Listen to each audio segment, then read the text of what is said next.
Okay, this is cool. This is a FDM printed prototype. I'm going to go through FDM, SLS, hand painted SLA, and then urethane cast, and you can kind of see the difference in quality and features and cost.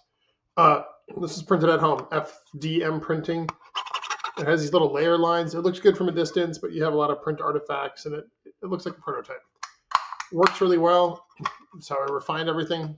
So it's great, but colors are a little off from what we wanted, and the print quality is not there. Next up is SLS. Colors are completely wrong. The print quality is much better. It's a sandier finish. You don't really see a lot of the print artifacts. It's still absolutely a prototype, but it's great for things like evaluating these snap fits.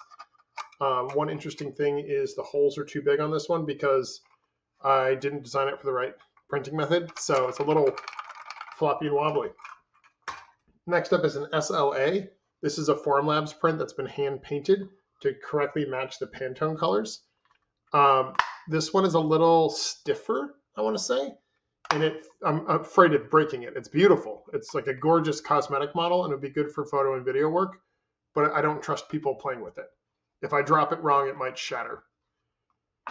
Finally, I just got these in. These are urethane casts. They actually build a mold, and they are molding these parts that are, the plastic is the right color. So if you cut away, the plastic's the same colors. They won't wear down over time. This is the closest you'll get to like injection molded parts without doing it. And they are amazing.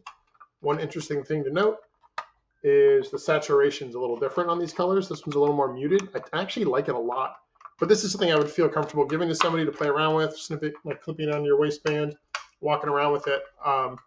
It's awesome. So it's cool to see all four options and how we've grown from here. So I'm super, super excited.